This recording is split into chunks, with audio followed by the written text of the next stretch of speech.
사물 인터넷, 말은 참 어렵고 낯설긴 하지만 우리는 이 사물 인터넷을 이미 많이 이용하고 있습니다.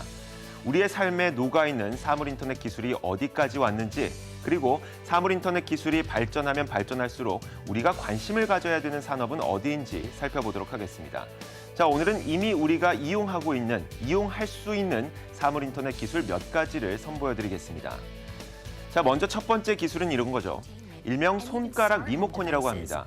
집안에 있는 모든 전자기기를 손가락 하나로 조절할 수가 있습니다. TV를 켜고 끄는 것은 물론이고 채널을 변경하는 것, 그리고 볼륨을 조절하는 것까지도 손가락 하나로 모두 가능하죠.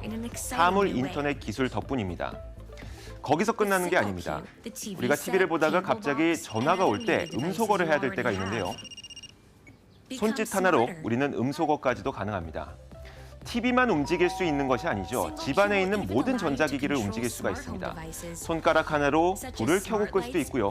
집안에 있는 온도를 조절을 할 수도 있습니다. 바로 이런 것들이 사물 인터넷 기술을 통해서 가능한 것이죠. 이제 앞으로 우리는 더 이상 에어컨의 리모컨, TV 리모컨, 오디오 리모컨 이것들을 찾으러 헤매지 않아도 됩니다. 자, 이것이 모두 사물 인터넷 기술이 있기 때문에 가능한 것인데요. 자, 또 다른 사물 인터넷 기술을 소개해드리겠습니다. 아이를 키우시는 분들, 아이가 몸을 뒤집기를 할 때쯤이면 굉장히 불안합니다. 우리가 아이에게서 눈을 떼고 있을 때 몸을 뒤집기라도 한다면 아이가 숨이 막힐 가능성이 있기 때문이죠. 하지만 아이에게 이런 작은 센서를 달아주고 이 센서를 스마트폰과 연동시켜주기만 한다면 우리는 그런 걱정을 훨씬 덜 수가 있습니다. 아이가 만약에 몸을 뒤집게 되면 이 센서는 몸을 뒤집었다는 것을 알려주게 됩니다. 스마트폰에서 알람이 울리게 되죠. 그러면 우리는 그때 아이에게 가서 몸을 바로 눕혀주면 되는 겁니다. 그리고 아이가 몸을 움직일 때쯤이 되면 침대에서 떨어지는 사고도 참 많이 발생을 하게 됩니다. 하지만 이 사물 인터넷 기술을 이용하게 된다면 아이가 떨어지기 전에 미리 스마트폰으로 알림을 확인할 수가 있게 되죠. 우리는 바로 달려가서 아이를 더 안전한 위치로 옮겨주면 됩니다. 자, 이런 사물 인터넷 기술이 있는데요. 또 다른 한 가지 사물 인터넷 기술을 더 알려드리겠습니다. 지난 2013년 남아프리카 공화국 카엘리차라는 마을에서는 큰 화재가 발생했습니다. 이 마을은 가난한 사람들이 모여 사는 판자촌이었는데요. 판자촌이다 보니까 너무 여러 가구들이 따닥따닥 붙어 있었고 한 집에서 발생한 불이 마을 전체로 번지게 됐습니다. 이 때문에 주민 5천여 명은 자신들의 삶의 터전을 잃게 됐고요. 참 많은 사람들이 다쳤습니다. 이를 안타깝게 생각했던 대학생들이 나섰습니다.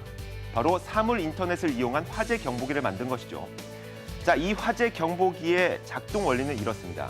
만약에 한 집에서 불길이 나게 된다면 이 집에서 화재 경보기만 울리는 것이 아니라 주변 지역에 있는 모든 화재 경보기가 다 같이 울리게 됩니다.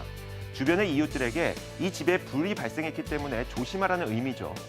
그리고 이 주민들은 자신의 이웃에게 불이 났다는 것을 알기 때문에 다 함께 나와서 불을 꺼줄 수가 있습니다.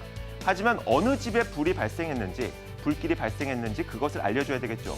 이 화재 경보기는 스마트폰이나 핸드폰과 연동이 되어 있기 때문에 문자로 어느 집에 불길이 발생했는지 정확한 위치를 짚어주게 됩니다. 그리고 소방관도 빨리 와야 되겠죠. 인근 소방서에 정확한 GPS 위치를 전송을 하기 때문에 아주 빨리 소방관이 와서 불길을 꺼줄 수가 있습니다. 바로 이런 것들이 사물 인터넷 기술입니다. 사물 인터넷 기술은 사물과 사물을 인터넷으로 연결을 해서 우리가 스마트폰 하나로 모든 것을 조종할 수가 있고 불이 어디에서 발생했는지 그것을 정확하게 알 수도 있게 해주는 그런 기술입니다. 우리의 삶을 편안하게 해주기도 하고 그리고 우리의 목숨을 지켜주기도 하는 것이 바로 사물 인터넷 기술이죠. 앞으로 이 사물 인터넷 기술은 계속해서 발전하게 될 것입니다.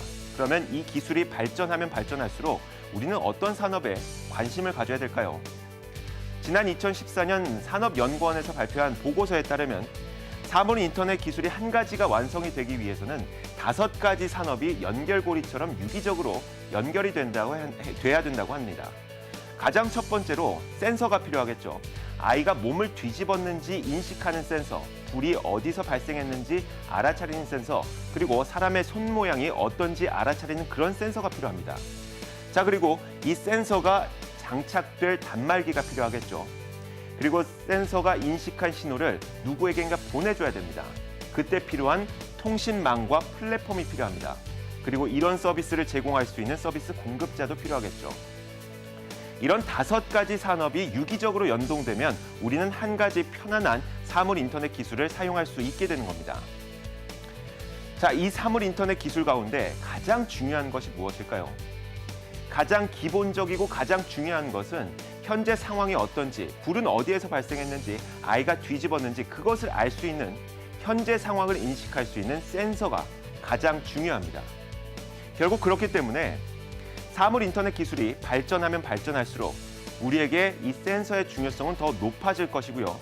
우리는 사물 인터넷 기술이 발전하면서 우리가 관심을 가져야 될 산업이 어디인지를 알게 된 겁니다. 시장을 읽는 남자였습니다.